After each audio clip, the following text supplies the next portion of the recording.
The medical bay of the Zephyrian battlecruiser times Vengeance times stank of disinfectant and alien sweat.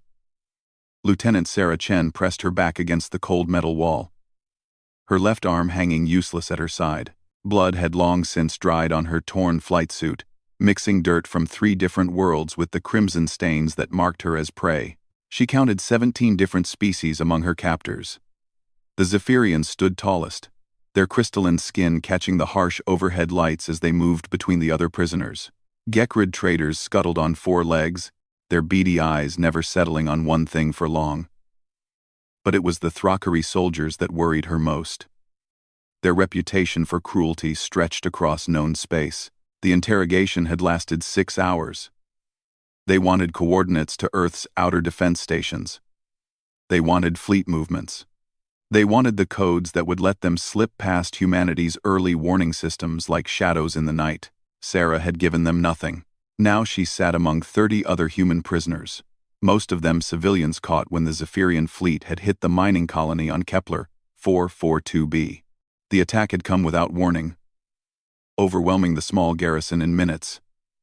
Sarah's fighter squadron had arrived too late to save the colony, but just in time to get shot down trying. "Look at them," sneered Captain Vextar, the Thrakari officer in charge of prisoner processing. His voice carried the wet, clicking accent of his species. "The mighty humans. Masters of nothing now." Vextar approached the corner where someone had managed to hang a small American flag from Sarah's emergency kit. The fabric was torn and stained, but the stars and stripes still showed clearly. Several guards had been taking turns spitting on it, laughing as the fabric darkened with their alien saliva. "This symbol," Vextar said, his 4 eyes focusing on the flag. "Your people wave it like it means something. Like it makes you special." He turned to face the prisoners. "Where is your flag's power now?" Sarah met his gaze without flinching. Her grandmother had told her stories about the flag, about what it meant to the soldiers who carried it into battle, about the blood that had been shed to keep it flying. Those weren't just stories to Sarah, they were promises. "Your Earth burns even now," Vextar continued. "Our main fleet reached your home system 3 days ago. Your precious blue world is ash and dust." The lie hit the prisoners like a physical blow. Sarah heard someone sob behind her. She knew it was a lie because the quantum communication array on this ship was damaged. She'd seen the sparking ruins during her capture, but the others didn't know that. "The flag represents something you could never understand," Sarah said quietly. Vextar's head snapped toward her. "Ah." The pilot speaks. "Tell me, human, what does your cloth represent now that your world is gone?" "Hope," Sarah said. "It represents hope." The Thrakari captain laughed, a sound like glass breaking. "Hope? You cling to symbols while reality crumbles around you. This is why humanity will fall. You fight for ideas instead of survival."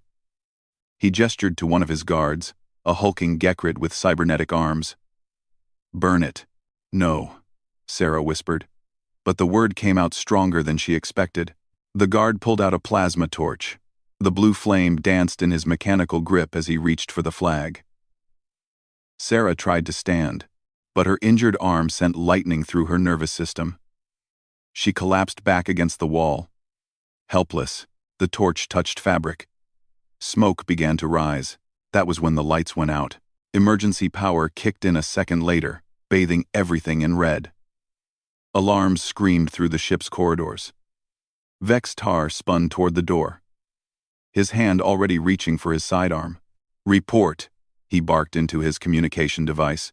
Static answered him. Then explosions. Distant, but growing closer. Sarah smiled for the first time in 3 days. The cavalry had arrived. The ship shuddered under weapons fire. Not the careful, measured bombardment of a siege, but the focused fury of a rescue operation. Sarah knew the difference. She'd flown enough missions to recognize the signature of human plasma cannons when she heard them. "Impossible," Vextar muttered. "The fleet should have reached Earth days ago." "Should have," Sarah agreed. "But you didn't count on one thing." "What?" "Americans don't leave their people behind." The first explosion came from somewhere near the engine room. The second took out the ship's main weapons array. Sarah could tell from the way the artificial gravity fluctuated. Whoever was flying the rescue ships knew exactly where to hit a Zephyrian cruiser to disable it without destroying it. That meant prisoners aboard. That meant they'd come for her and the others specifically. Vextar was screaming orders now, but half his guards had already run for their battle stations. The remaining aliens formed a defensive line near the medical bay entrance, their weapons trained on the doorway. Sarah closed her eyes and listened. Footsteps in the corridor. Multiple sets, moving fast but controlled. The distinctive hum of powered armor, and something else. Gunfire. Human gunfire. The rescue team was already aboard. How many ships? She wondered aloud. What? Asked Marcus Webb, a civilian engineer who'd been captured with his family. How many ships did they send for us? Sarah explained. I count at least 3 different weapon signatures. Maybe 4. Webb stared at her like she was speaking a foreign language. How can you tell that from explosions? Training, Sarah said simply. The gunfire was getting closer. Sarah could hear the sharp crack of human kinetic weapons mixing with the whine of alien plasma guns. The humans were winning. She could tell by the pattern of fire. Disciplined. Methodical. Professional. They're coming through the main corridor, she said to the other prisoners. When I give the signal, everyone get down and stay down. This is going to get messy. Vextar had heard her. He spun around, his weapon now pointed directly at Sarah's head. You think your rescue changes anything? I will kill every prisoner before I let them go. No, Sarah said calmly. You won't. And why is that, human? Sarah smiled. Because you're already dead. You just don't know it yet. The medical bay door exploded inward in a shower of sparks and twisted metal. Smoke poured through the opening, followed immediately by a figure in black combat armor. The seal moved like death itself. Sarah caught a glimpse of the American flag patch on his shoulder as he rolled behind a medical table. His rifle came up in one fluid motion. The first shot took Vextar in the center of his chest. The Thrakari captain crumpled without a sound. The other guards opened fire, filling the medical bay with deadly energy beams. But the seal was already gone, sliding between cover points like a ghost. His teammates poured through the breach behind him. Sarah had seen Special Forces operators before, but never in action. They moved like they shared one mind, each man knowing exactly where the others would be at any moment. Their weapons never stopped firing. Their advance never slowed. The entire firefight lasted 23 seconds. When the smoke cleared, every alien guard lay dead or dying. Not one human prisoner had been touched. The team leader approached Sarah's position, his helmet retracting to reveal a weathered face, marked by years of hard service. Master Chief Petty Officer Daniel Rodriguez had the kind of eyes that had seen too much and forgotten nothing. Lieutenant Chen? He asked. That's me. Master Chief Rodriguez, SEAL Team 6. We're here to take you home. He knelt beside her, his medic's training immediately evident as he examined her injured arm. How many prisoners total? 31, Sarah replied. Some wounded, but all alive. Rodriguez nodded to his team. They spread out through the medical bay, checking on prisoners and securing the area. Sarah watched them work with professional admiration. How did you find us so fast? She asked. Your emergency beacon, Rodriguez explained as he applied a field dressing to her arm. Took us a while to track the signal through hyperspace. But we got here. What about the Zephyrian fleet? They claimed they were attacking Earth. Rodriguez's expression didn't change, but something flickered in his eyes. The main fleet hit our outer colonies 3 days ago. Took out 2 mining worlds and a research station. Sarah's heart sank. How many dead? Too many, Rodriguez said simply. But Earth is fine. The fleet never got past our defensive grid. How? Because we were ready for them. Rodriguez finished with her bandage and helped her to her feet. Your intelligence reports from the Kepler raid gave us their fleet composition and tactics. Command used that to set up the perfect ambush. Sarah felt a surge of fierce pride. Her capture hadn't been for nothing. The information she'd gathered before being shot down had saved Earth itself. The flag, she said suddenly, turning toward the corner. The American flag hung there, singed but intact. The Gekrid guard's plasma torch lay beside his corpse, the metal still cooling. They were going to burn it, Sarah explained. Rodriguez followed her gaze. His jaw tightened, almost imperceptibly. But they didn't, he said. No, they didn't. One of Rodriguez's teammates approached. Master Chief, we need to move. Enemy reinforcements are heading this way. Copy that, Rodriguez replied. He turned back to Sarah. Can you walk? I can fly if you need me to. Rodriguez smiled for the first time since entering the room. I believe you would. But we've got transport waiting. Time to go home, Lieutenant. As the SEAL team led the prisoners toward the extraction point, Sarah took one last look at the medical bay. Vextar's body lay sprawled beside the burned medical table. The alien who had tortured her, who had threatened to burn her flag, who had gloated about Earth's destruction, he had been wrong about everything. Americans didn't fight for symbols instead of survival. They fought for both. The flag wasn't just cloth. It was a promise. A promise that said no American would be abandoned. No American would be forgotten. No American would be left behind to face the darkness alone. As they reached the corridor, Sarah could hear the distant sound of human voices calling out coordinates and status reports. The rescue operation was proceeding exactly as planned. Behind them, the torn American flag continued to fly. The rescue ship Times, Defiance Times, pulled away from the Zephyrian cruiser just as enemy reinforcements arrived in the system. Sarah watched through the observation port as 3 more alien warships dropped out of hyperspace, their weapons already charging. Contact in 30 seconds, called out the pilot. Rodriguez appeared beside Sarah, checking the restraints on her medical chair. Don't worry about them, we've got friends waiting. As if summoned by his words, the space around them filled with human warships.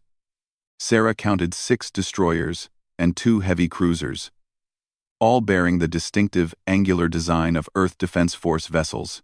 The alien reinforcements found themselves badly outnumbered.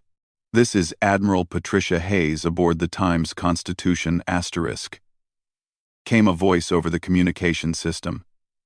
Zephyrian vessels, you are ordered to surrender immediately or be destroyed.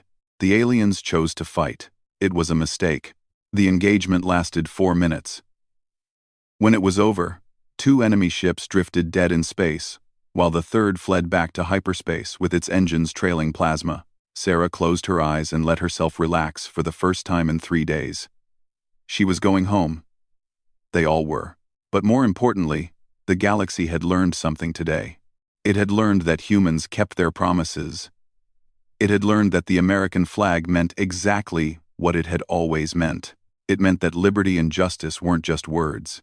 It meant that some things were worth fighting for. And it meant that no matter how dark the night became, somewhere in the vast emptiness of space, Americans were coming to bring their people home.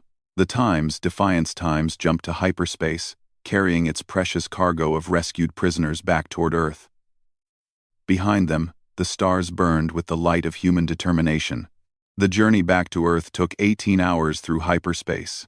Sarah spent most of it in the Times Defiance's Times medical bay, letting the automated systems repair her damaged arm, while she listened to Master Chief Rodriguez explain what had happened since her capture. The Zephyrian attack on human colonies had been massive but poorly coordinated. They'd hit 6 different worlds simultaneously, expecting humanity to scatter its defenses, trying to protect everything at once. Instead, Earth Command had done something the aliens never expected. They'd abandoned the outer colonies temporarily and concentrated their entire fleet at Earth. It was Admiral Chen's idea, Rodriguez explained. Sarah's eyebrows shot up at the familiar name. Your father convinced the Joint Chiefs that the Zephyrians would come straight for Earth once they realized we weren't taking the bait at the colonies. Dad's always been good at reading enemy psychology, Sarah said with pride. Admiral James Chen had spent 30 years studying alien military tactics. If anyone could predict Zephyrian behavior, it was him. The aliens jumped into the Sol system, expecting to find a few orbital defense platforms and maybe a patrol squadron, Rodriguez continued. Instead, they found the entire Earth Defense Force waiting in perfect ambush formation. Sarah could picture it. Hundreds of human warships emerging from behind, moons and asteroids. their weapons already locked onto surprised enemy vessels. The Zephyrians had walked into a perfectly planned trap. How many did we lose? 12 ships. The enemy lost 63. The numbers hit Sarah like a physical blow.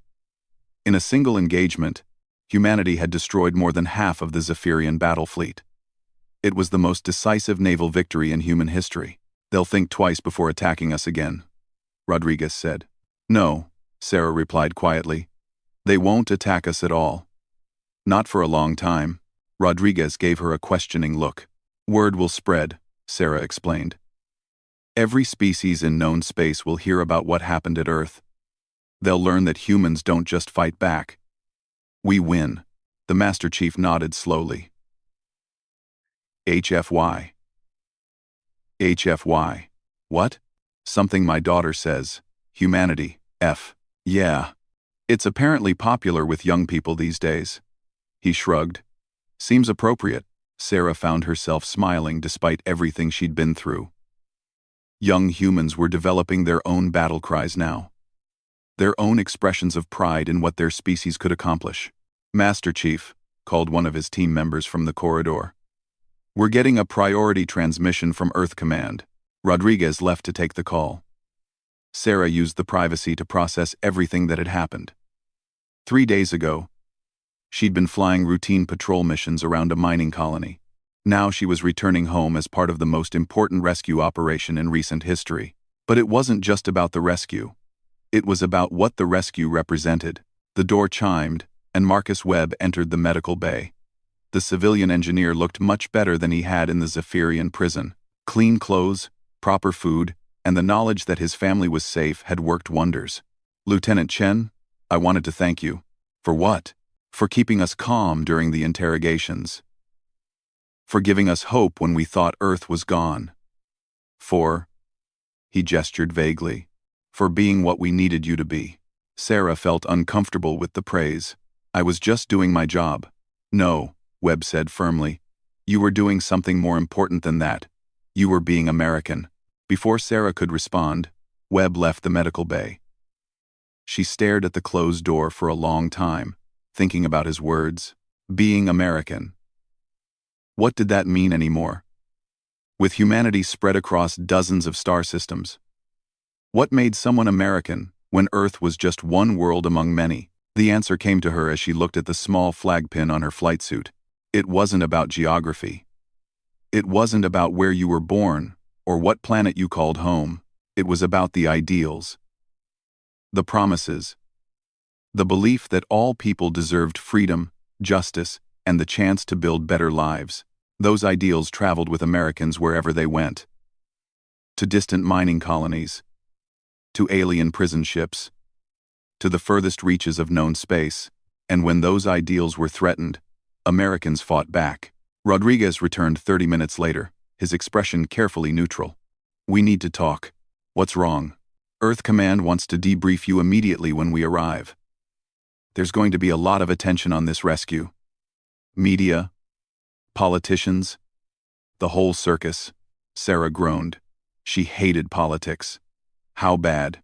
Bad enough that Admiral Chen himself is flying up from Earth to meet us at the orbital station, along with half the Joint Chiefs and most of the Sol System media fleet.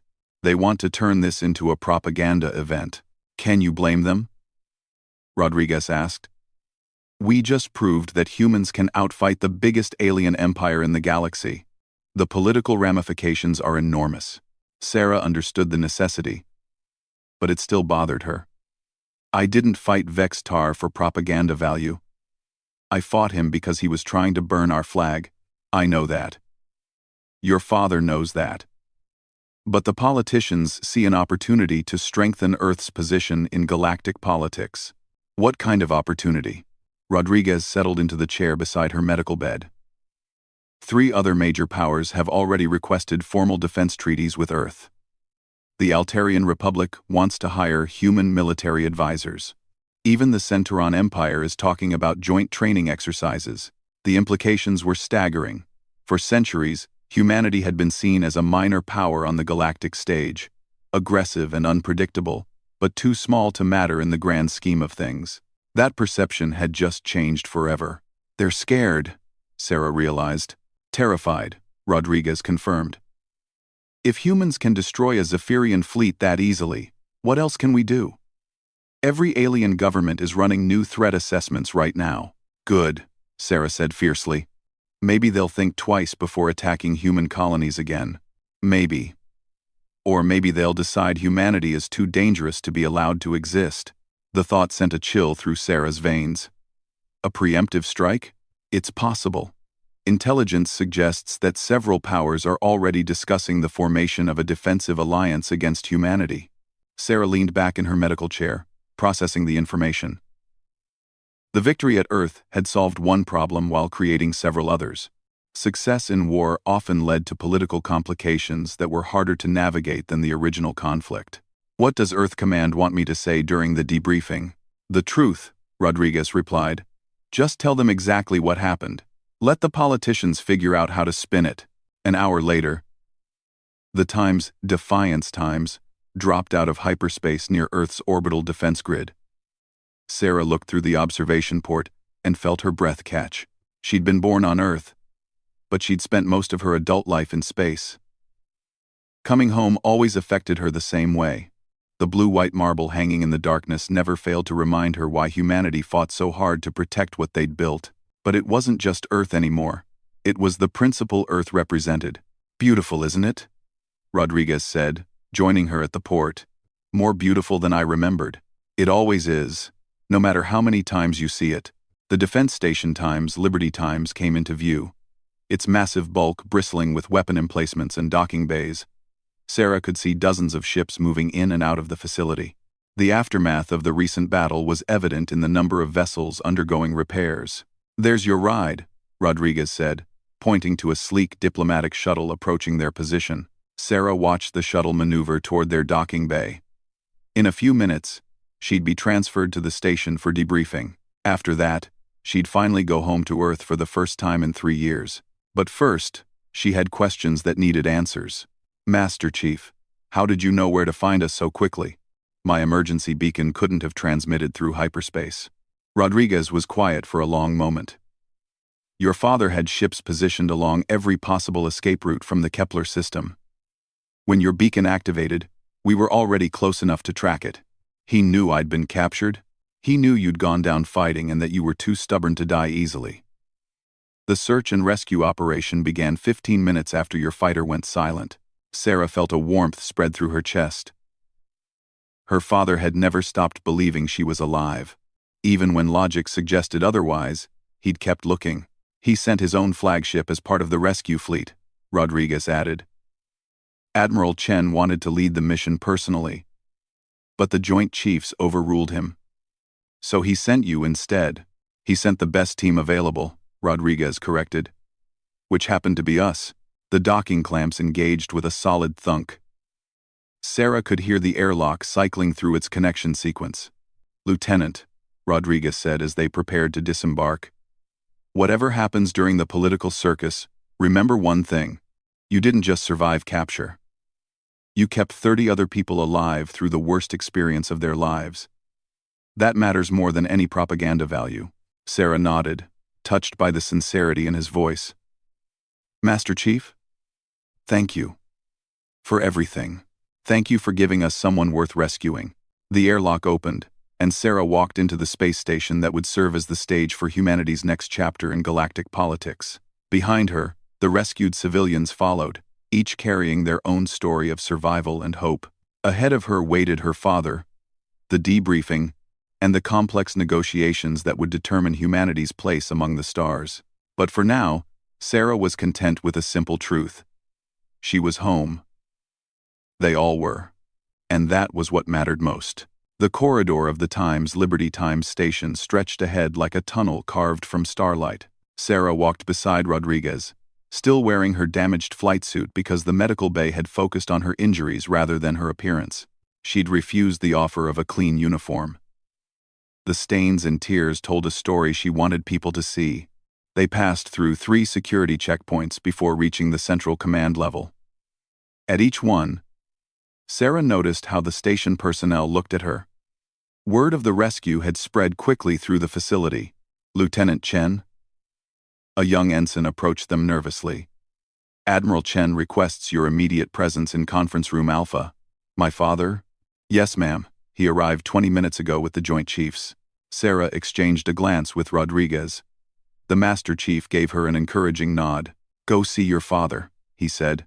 "We'll make sure the other prisoners are properly processed." Conference Room Alpha was the largest briefing facility on the station, capable of accommodating holographic communications with Earth and other star systems simultaneously. When Sarah entered, she found herself facing a collection of the most powerful military leaders in human space. Admiral James Chen sat at the head of the table, his weathered features showing the strain of recent events. General Patricia Morrison, chairman of the Joint Chiefs, occupied the seat to his right. Admiral Hayes, who had commanded the rescue fleet, sat across from them along with representatives from Space Force, the Marines, and intelligence. But it was her father's expression that caught Sarah's attention. Relief, pride, and something else she couldn't quite identify. "Lieutenant Sarah Chen reporting, sir," she said, snapping to attention despite her injured arm.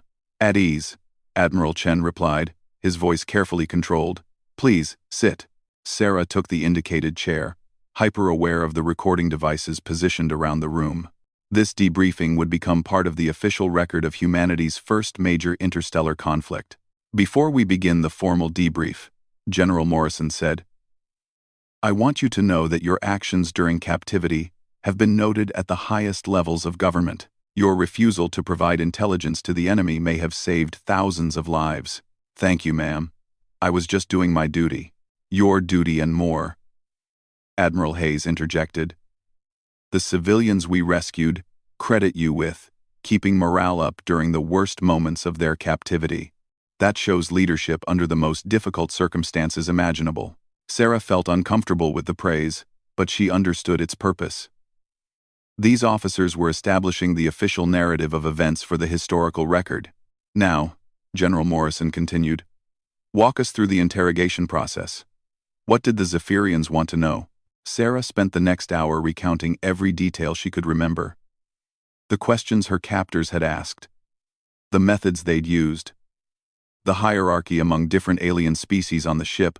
"Did you observe anything that might indicate future Zephyrian military intentions?" Admiral Chen asked. "Yes, sir. Captain Vextar mentioned that the attack on our colonies was designed to scatter our defensive forces. They expected us to try to defend everything at once. But we didn't take the bait," General Morrison said with satisfaction. "No, ma'am. The concentration of our fleet at Earth caught them completely off guard." Admiral Hayes leaned forward. "In your opinion, how will the Zephyrian Empire respond to their defeat?" Sarah considered the question carefully. "They'll regroup and reassess. The loss of 63 ships represents a significant percentage of their active fleet. It'll take them years to rebuild." But they will rebuild," her father said. "Eventually. But by then, other powers will have had time to evaluate what happened here. The political situation in this sector is going to change dramatically." General Morrison nodded approvingly. "Our intelligence analysts agree with your assessment. Several minor powers have already approached us about formal alliances." "With respect, ma'am, I think we need to be careful about that." "How so?" Sarah chose her words carefully. "If we move too aggressively to capitalize on our victory, we risk creating the kind of defensive alliance Master Chief Rodriguez mentioned. Other powers might decide that humanity needs to be contained before we become too dangerous." "An interesting perspective," Admiral Chen said. "What would you recommend?" "Cautious expansion of our influence. Defense agreements rather than offensive alliances. Show strength but not aggression." The debriefing continued for another 2 hours, covering every aspect of the rescue operation and its implications. When it finally ended, Sarah felt drained but accomplished. She'd given them everything they needed to understand what humanity was facing. "Lieutenant," General Morrison said as the other officers filed out of the room, "you'll be pleased to know that you're being promoted to Lieutenant Commander. Effective immediately. You'll also be awarded the Navy Cross for extraordinary heroism." Sarah felt stunned. The Navy Cross was one of the highest decorations in the American military. "Thank you, ma'am. I'm honored. You've earned it." General Morrison replied before leaving the room. Sarah found herself alone with her father for the first time in 3 years. "Hello, Sarah," Admiral Chen said simply. "Hi, Dad." They sat in comfortable silence for a moment, both processing everything that had happened. "I never stopped looking," he said finally. "I know. Master Chief Rodriguez told me. When your fighter went down, I wanted to lead the search myself. The Joint Chiefs had to physically restrain me from commandeering a destroyer." Sarah smiled. "That sounds like you. I'm proud of you," her father said. "Not just for surviving, but for the way you carried yourself. For the example you set for the other prisoners. I kept thinking about the stories grandmother used to tell. About what the flag means. About the promises it represents." Admiral Chen's expression softened. She would have been proud too. "Dad, what happens now? With the war, I mean. That depends on choices made in the next few weeks. If we handle this correctly, we might achieve a lasting peace. If we make the wrong moves, we could end up facing a coalition of every major power in the galaxy." "No pressure then," Admiral Chen laughed. "No pressure at all." They talked for another hour about family, about the future, about the responsibility that came with humanity's new position among the stars. When they finally parted, Sarah felt more grounded than she had since her capture. As she walked back to the guest quarters assigned to her, Sarah passed a viewport showing Earth in all its blue-white glory. The planet that had given birth to humanity now served as the beating heart of an interstellar civilization. But it was more than that. Earth represented the ideals that Americans carried with them wherever they went. Freedom. Justice. The belief that all people deserved the chance to build better lives for themselves and their children. Those ideals had sustained Sarah through torture and imprisonment. They'd motivated Master Chief Rodriguez and his team to risk their lives in a rescue operation. They'd inspired Admiral Chen and the Joint Chiefs to set the perfect trap for the Zephyrian fleet. And they'd convinced the galaxy that humanity was a force worth respecting. Sarah touched the flag pin on her flight suit.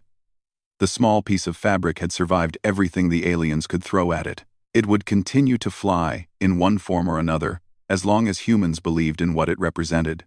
In her quarters, Sarah found a message waiting from Marcus Webb and the other rescued civilians. They were all safely back on Earth now, reunited with their families, rebuilding their lives.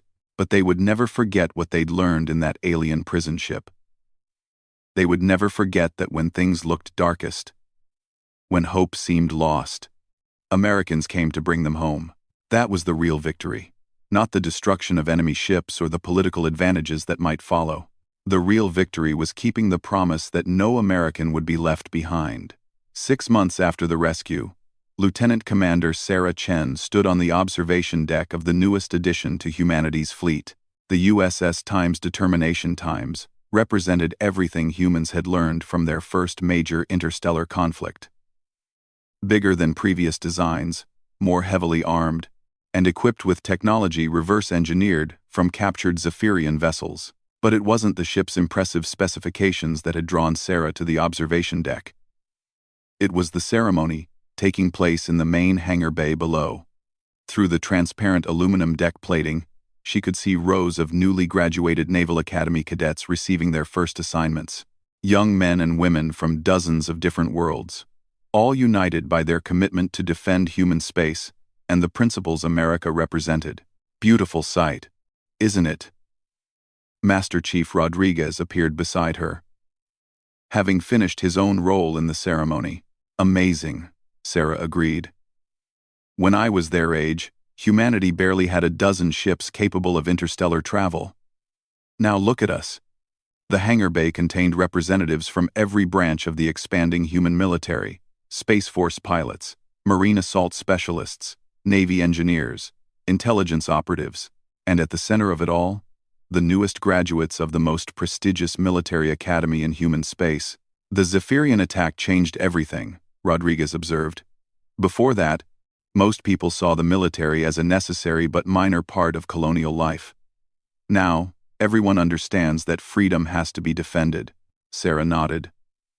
The failed alien invasion had awakened something in human civilization. Not just a desire for revenge, but a recognition that the galaxy was a dangerous place, where the strong preyed on the weak. Humanity had chosen to be strong. Any word from the diplomatic corps about the Altarian negotiations? She asked. Ambassador Stevens thinks we'll have a formal defense treaty within the month. The Altarians are nervous about Zephyrian retaliations against their outer colonies. It was a familiar pattern. Over the past 6 months, 17 different species had approached Earth about various forms of cooperation. Some wanted protection from traditional enemies, others sought access to human military technology. A few simply wanted to ensure they stayed on humanity's good side. What about the Centauran Empire? Rodriguez's expression darkened. Still playing both sides. They're negotiating with us, while simultaneously reaching out to potential anti-human coalition partners. Sarah wasn't surprised. The Centaurans had dominated this sector of space for centuries. They wouldn't give up that position easily. Do you think it'll come to war with them? Eventually, Rodriguez said bluntly. Not this year. Maybe not next year. But eventually. They can't accept a universe where humans are the dominant military power. The ceremony below concluded with the traditional playing of the national anthem. Sarah watched as hundreds of young officers stood at attention, their faces reflecting the solemnity of the moment. These were the people who would carry America's ideals to the farthest reaches of known space. They would stand watch over human colonies, protect trade routes, and ensure that no American would ever again face the kind of captivity Sarah had endured. Lieutenant Commander Chen to the bridge, came an announcement over the ship's communication system. Sarah sighed. Duty called. The bridge of the Times, Determination Times, hummed with quiet efficiency. Captain Maria Santos, the ship's commanding officer, looked up as Sarah entered. We've received new intelligence from the Kepler system, Santos said without preamble. The Zephyrians are rebuilding their base there. Sarah moved to the tactical display, studying the reconnaissance images. The alien facility showed clear signs of recent construction. New weapon emplacements. Expanded hangar facilities, signs that the enemy intended to stay. How long until they're operational? Estimates range from 6 months to a year, Santos replied. But that's not the concerning part. She manipulated the display, zooming in on one section of the base. Sarah saw what had caught the captain's attention immediately. Those are Thrakari ship designs. Confirmed. Intelligence believes the Zephyrians are forming a military alliance with the Thrakari hegemony. Possibly other powers as well. The implications were serious. The Thrakari were known for their cruelty. But they were also formidable warriors. A combined Zephyrian-Thrakari fleet would be significantly more dangerous than either power alone. What are our orders? We're being assigned to a new task force under Admiral Chen's command. 17 ships, including 4 of the new heavy cruisers. Sarah felt a mixture of pride and concern. Her father was being given command of humanity's most powerful military formation. That suggested Earth Command expected serious trouble ahead. When do we deploy? 48 hours. The Admiral wants to establish a forward base in the Proxima system before the enemy alliance becomes fully operational. Sarah studied the tactical display more carefully. The Proxima system was strategically positioned between human space and the growing alien coalition. Controlling it would give humanity a significant advantage in any future conflict.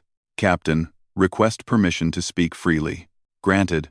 Are we ready for this? 6 months ago, we barely had enough ships to defend Earth. Now we're talking about projecting power across multiple star systems. Captain Santos considered the question carefully. In terms of raw numbers, probably not. But we have advantages the enemy doesn't, such as better training, superior tactics, and something else. Santos gestured toward the viewport, where Earth was visible in the distance. We're fighting for something we believe in. Sarah understood.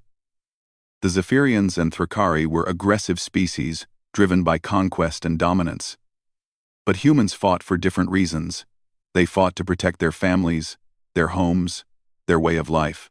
The enemy sees war as an opportunity for expansion, Santos continued. We see it as a necessary defense of everything we've built. 87. 87. We DHR. We see it as a necessary defense of everything we've built. That makes us more dangerous. Exactly. 2 days later, the task force departed from Earth orbit. Sarah watched from the Times Determinations Times observation deck as 17 of humanity's most advanced warships formed up for the jump to hyperspace. The USS Times Constitution *, Admiral Chen's flagship, led the formation. Behind it followed the heavy cruisers Times Yorktown *, Lexington *, and Times Saratoga *. The destroyers Times Freedom *, Liberty *,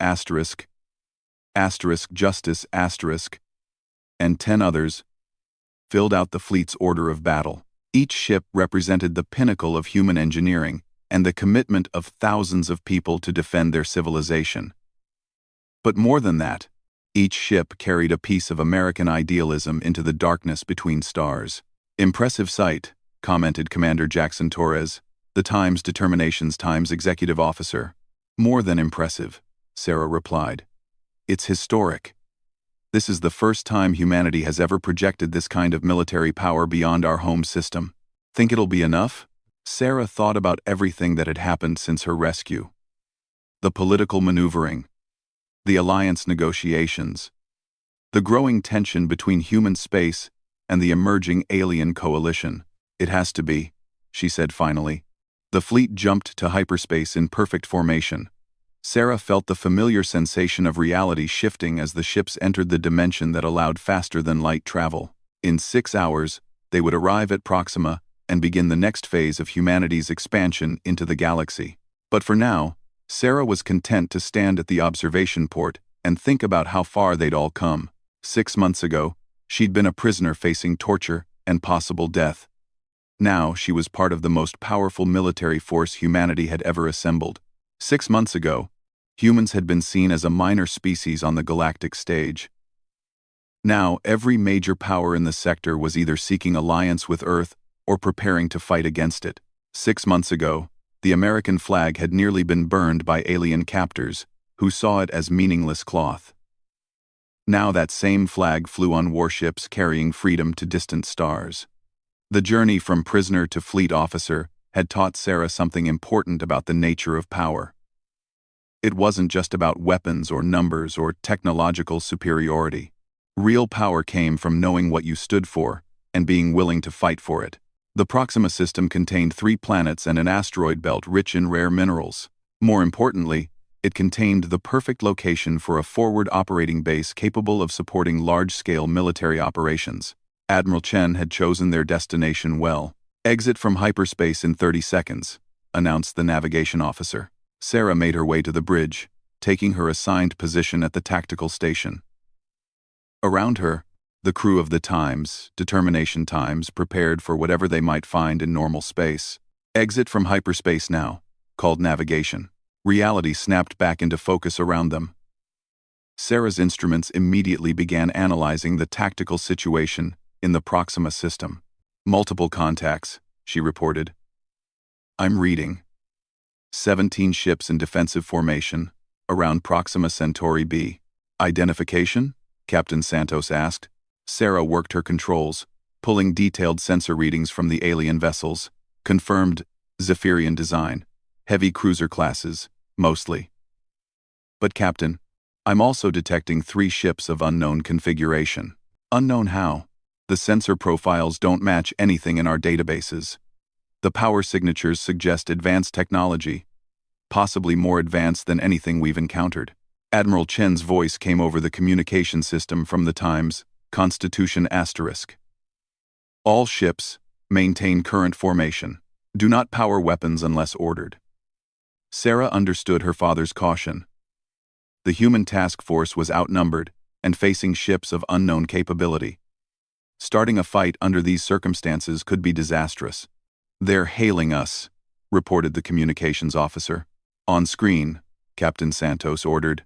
The main display showed a familiar alien face. Captain Vextar, the Thrakari officer who had overseen Sarah's imprisonment, stared back at them from the bridge of one of the unknown ships. "Humans," Vextar said, his voice carrying the same wet-clicking accent Sarah remembered from the prison ship. "How convenient. You have saved us the trouble of hunting you down." Admiral Chen's image appeared in a smaller window beside the alien captain. "This is Admiral James Chen of the Earth Defense Force. You are in violation of human space. Withdraw immediately. Vextar laughed, a sound like breaking glass that sent chills down Sarah's spine. Human space? This system belongs to the Coalition of Free Worlds now. Your species is no longer welcome here. The Coalition of Free Worlds? 7 species united by a common goal, Vextar explained. The elimination of human expansion before your kind can threaten galactic stability. Sarah felt her blood run cold. The enemy alliance was larger than intelligence had estimated. 7 species working together could field hundreds of ships. Captain Vextar, Admiral Chen said calmly. I believe you know my daughter. For the first time since the communication had begun, Vextar's expression changed. His 4 eyes focused on something off-screen. Probably consulting ship records. Lieutenant Sarah Chen, he said slowly.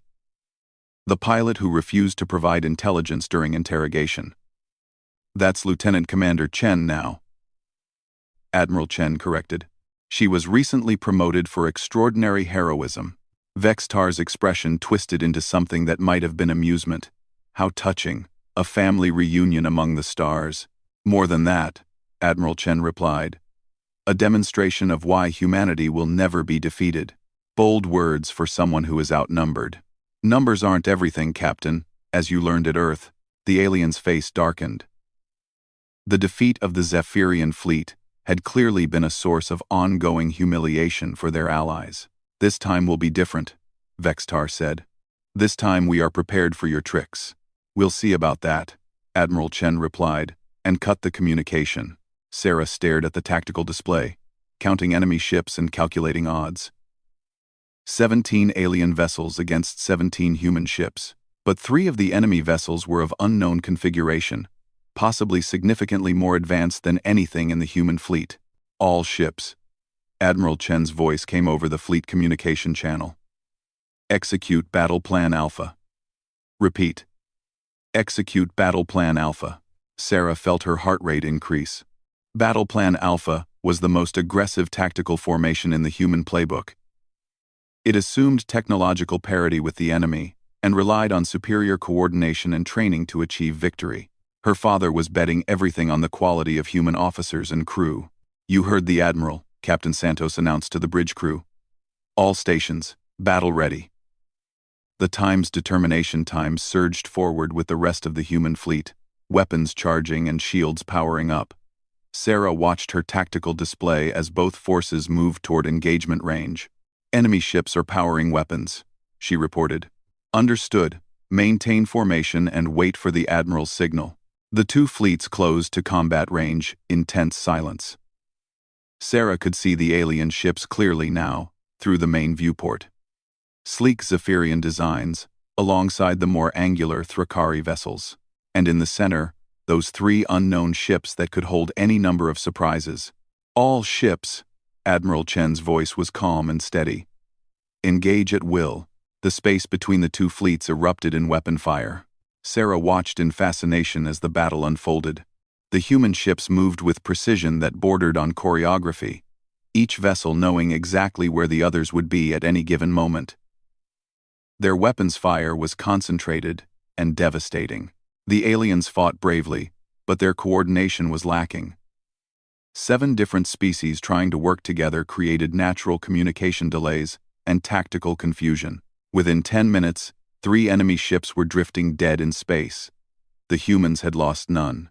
Captain, Sarah called out, one of the unknown configuration ships is breaking off from the main engagement. Where's it going? Sarah traced the alien vessel's trajectory across her display. It's moving to attack the Times. Constitution Times directly. Admiral Chen's flagship was heavily engaged with 2 Zephyrian cruisers. The approaching unknown vessel would tip the odds dramatically against the human command ship. Captain, request permission to pursue. Captain Santos looked at the tactical situation for a moment. Granted. Take us after that ship. The Times determination Times broke formation and raced after the alien vessel threatening Admiral Chen. Sarah watched her instruments as they closed the distance. I'm getting better sensor readings on that ship, she reported. It's definitely more advanced than standard coalition technology. Estimated 40% increase in weapon power and shield strength. Can we take it? Unknown. We're about to find out. The alien ship reached the Times Constitution Times just as the Times Determination Times came within weapon range. Sarah watched in horror as the unknown vessel opened fire on her father's flagship, with weapons that seemed to tear through space itself. The Times Constitution's Times shields flared and failed under the alien assault. All weapons. Target that ship, Captain Santos ordered. The Times Determination Times opened fire with everything it had. Plasma cannons, kinetic projectiles, and experimental energy weapons all struck the alien vessel simultaneously. The enemy ship's shields held minimal damage, Sarah reported in disbelief. Their defensive systems are significantly more advanced than we estimated. Then we'll have to get creative, Captain Santos replied. Helm. Bring us in close. Navigation. Plot a collision course. Captain? The navigation officer asked in surprise. You heard me. If we can't punch through their shields with weapons, we'll do it with mass and velocity. Sarah understood the plan immediately.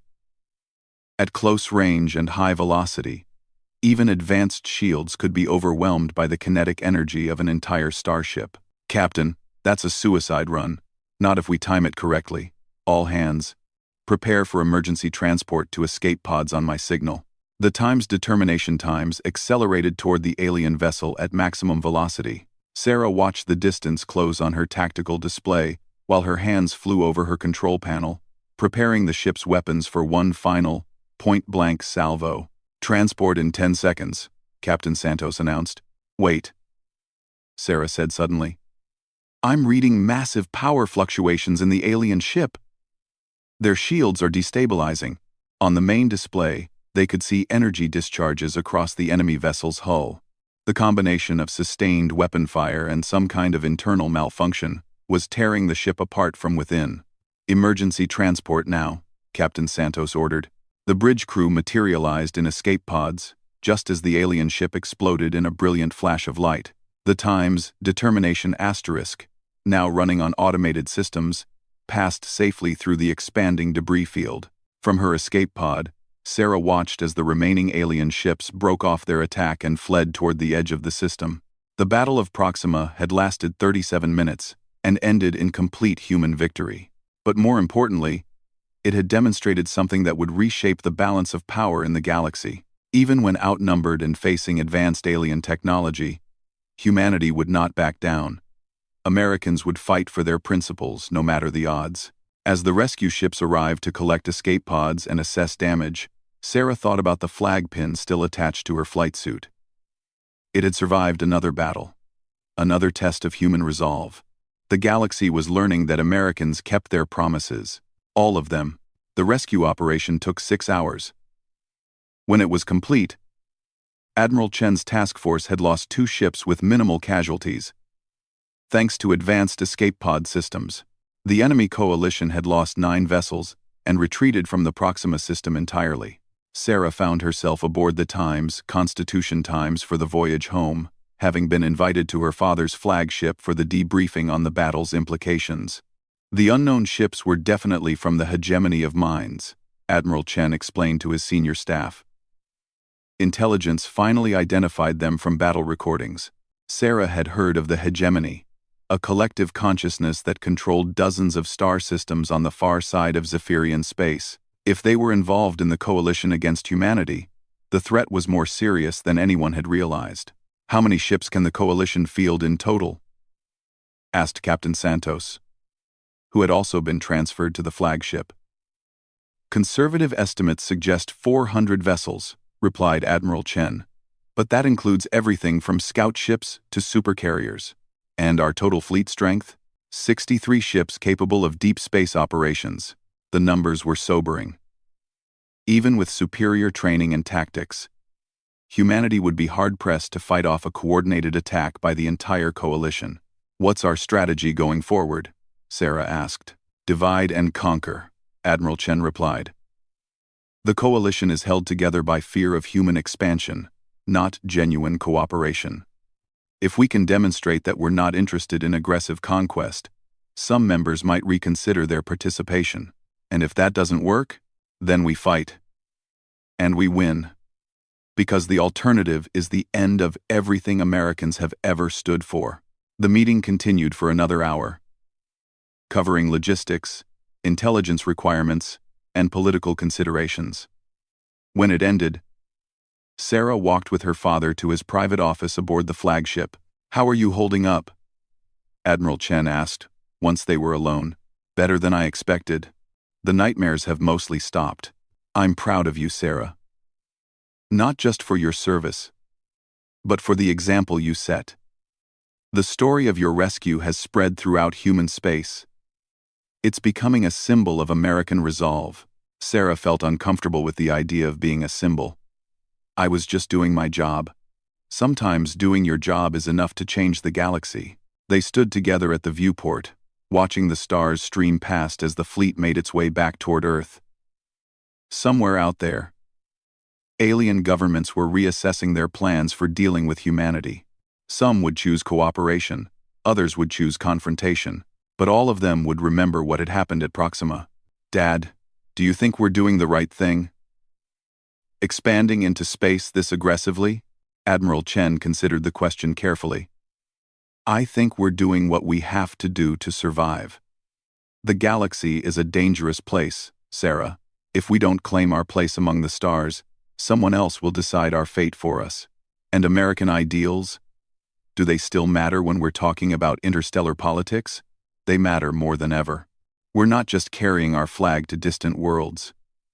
We're carrying the promise that all people deserve freedom, justice, and the chance to build better lives." Sarah thought about the rescued civilians from the Zephyrian prison ship, about the young officers graduating from the Naval Academy, about the millions of humans living on colony worlds throughout space. They were all counting on America to keep its promises. "The coalition will come for Earth eventually," Sarah said.